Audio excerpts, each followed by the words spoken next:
Yo, what is good, everybody?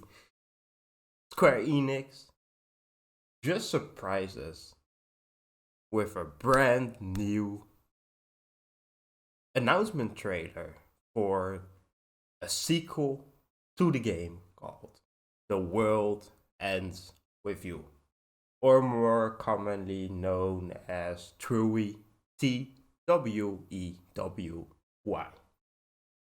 Now, for the people who have been living under a rock, although probably not that big a rock since the game is pretty niche, TWEWY is an old Nintendo DS game that came out in like 2007 and 2008. Um, it's about a boy named Neku, and for a large part of the game, also his partner, a girl named Shiki, who are thrown into this rather odd game called the Shinigami game, where they have to fight these very stylish looking creatures and kind of game administrators called the Reapers. Now, quickly into the game, Neku and his partner realize that they're actually dead, and in order to get a second chance at life, they have to play and win this Shinigami game. However, in order to enter this Shinigami game, they had to sacrifice a very important part of themselves. Now, of course, I'm not going to spoil what that is, since that's pretty integral to the plot, but it's a very interesting concept. As I mentioned, the game is set completely in Shibuya. The game is actually set in two separate versions of Shibuya. The real ground, the place where the people that are actually alive walk around and go about their daily lives, and the underground, the place where Neku and his friends play out this Shinigami game and try to earn their spot at a second chance in life. Now, in the underground, that's the place where you, the player, and Neku, the main character, will be fighting the enemies, the monsters, and the Reapers. The monsters are some kind of weird combination of actual animals combined with some weird, very stylish, graffiti like artwork. So, for example, the right arm of a bear might just be some weird hand formed out of graffiti stripes. If that makes sense, now we'll probably will see a picture anyway. The main combat system in these games is reliant on these round things called pins, which gives us, or rather, the characters in the game certain powers. You can equip different pins, a bunch of pins for each fight, and every pin has a crazy, amazing power, like breathing fire, like calling lightning from the sky, like telekinesis, and being able to throw around any of the objects that might just be in the actual battlefield, or simply having Neku shoulder bash his enemies into oblivion. Now, to activate these powers, at least in the older versions of the TWEWY, so that is the Nintendo DS and the mobile port that it got, these pins are activated by you drawing certain patterns and making certain movements on the screen, which was one of the reasons why TWEWY was such a great game and set itself apart, because the combat system is low-key very, very addicting. Now, a lot of the story is actually focused on humans and their emotions, their thoughts, their psychology. A lot of the quests are actually completed by going to the real ground, listening into NPCs, hearing, technically listening into their thoughts, which is one of the abilities that Neku innately has, being able to hear their thoughts, listening into what bothers them, what's happening with them, whether it is a breakup, whether it is someone who just died in their family, whether it is someone, audio technician who's trying to set up a concert, but power doesn't work. You kind of go around Shibuya helping and meeting a bunch of people who may be alive or not, while slowly fighting off these weird and tough creatures using pins. Now, even more so than the combat, the game is more known for its amazing soundtrack. Like, if you haven't heard the soundtrack yet, even before you go and play the game, just bring up YouTube and type in "The World Ends With You" soundtrack. Personally, I like the soundtrack on the mobile port. The mobile port is actually called "The World Ends With You" solo remix. The soundtrack is absolutely amazing, and I highly recommend you just listen to it, even if you're not interested in the game. Now, the funny thing about this announcement is that the precursor to the announcement was pretty much a website on Square Enix, having a countdown and pretty much saying "The world ends with you," and then a little countdown of 7 somewhat days. And for the people who are in tune with "The World Ends With You" and its news surrounding that game, around the time of the first port the game got, so that is the mobile port, I think, for the iPhone, Square Enix actually created another site. Same concept, says "The world ends with you," little countdown, and of course an image of a brand new girl who we haven't seen yet in the game. Of course, that causes a bunch of speculations, and a bunch of people were eagerly awaiting this countdown,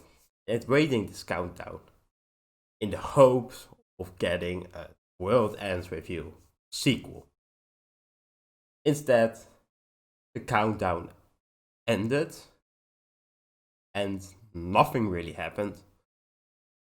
We were sat there with our dicks in our hands, just wondering what the hell happened.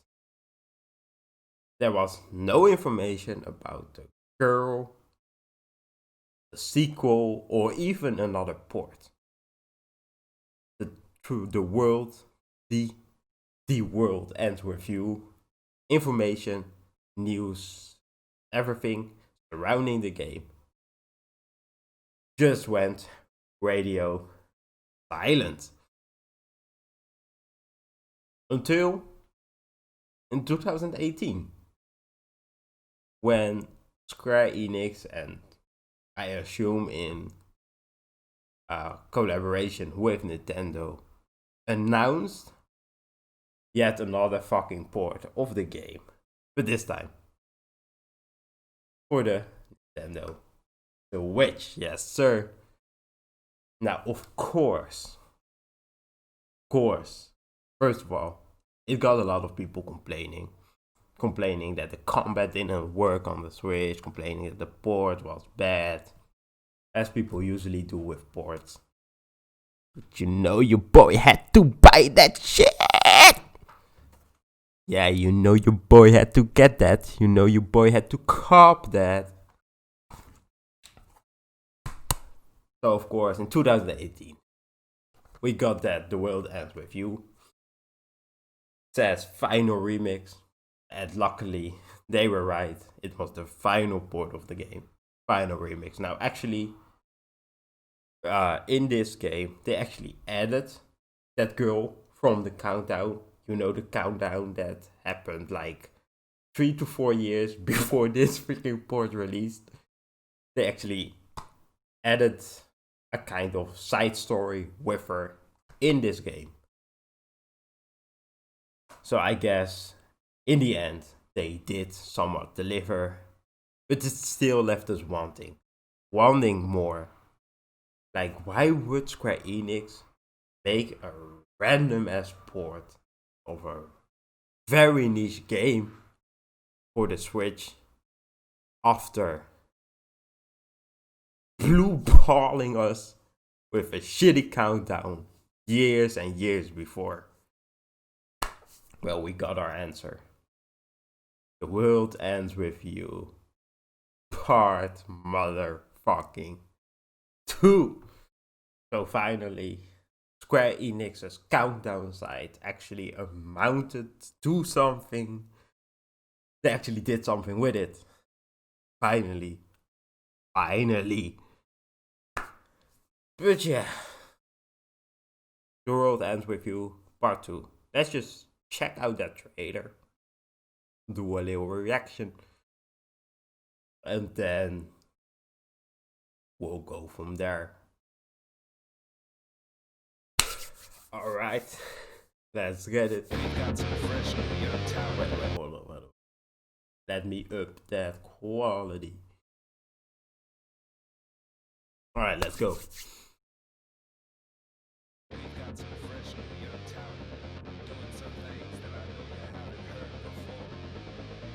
Oh shit! They made that shit 3D. Ain't no fucking way.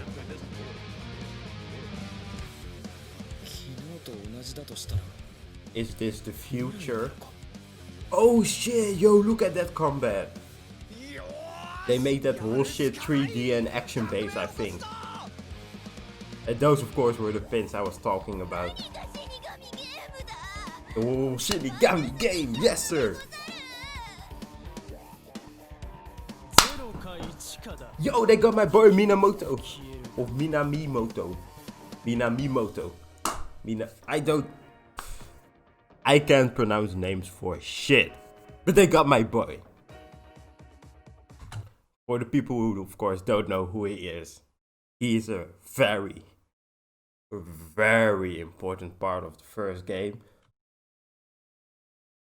So I guess this is a direct sequel, meaning that you're gonna have to play the first game to actually understand the second one. So I might have to rewind the trailer a bit later. RNS, of course, they got the messaging system. To be part of. Oh shit!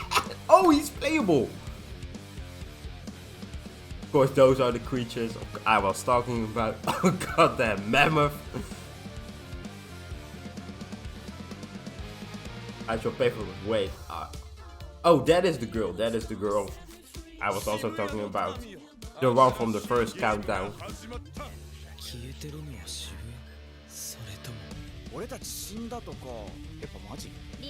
Yo! Okay, this looks actually fucking dope. I think they might have actually the same final boss as the first game.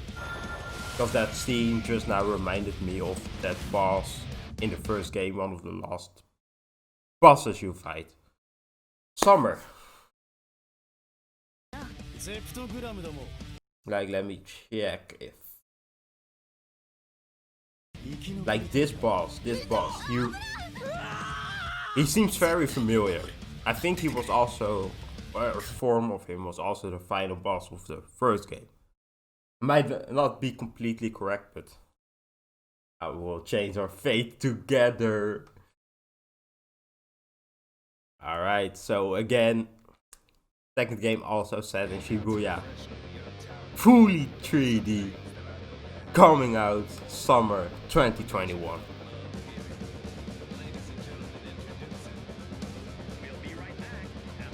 Yo, that combat looks insane.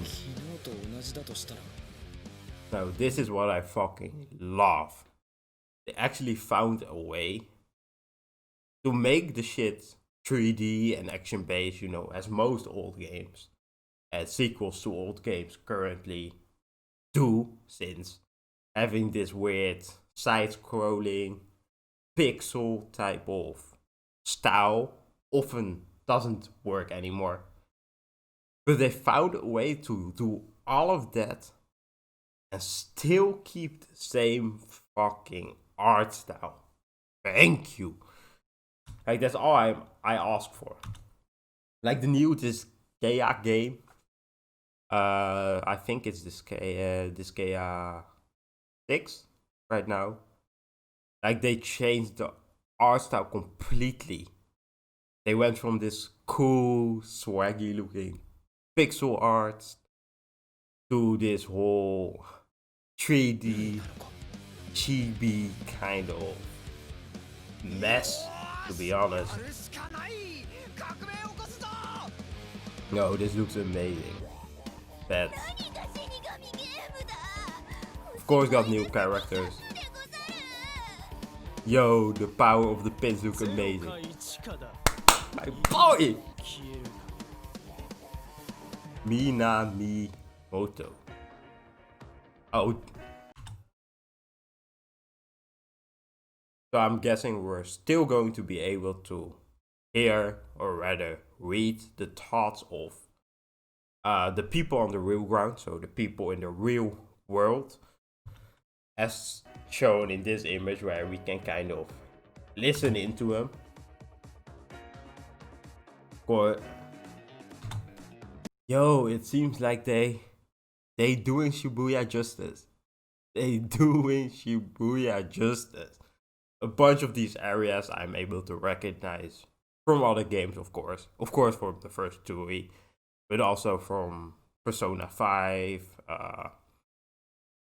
from a bunch of anime. Actually, Jujutsu Kaisen was also in Shibuya for the first 2 or 3 episodes. So if you're in tune with anime and Japanese games, you'll probably recognize a bunch of areas. Seems like you want to be part of the remainder. Yo, this is insane, dog.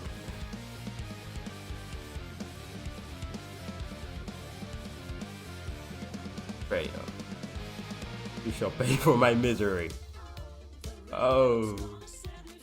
Have we met before?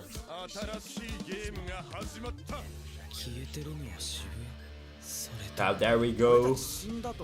Yo.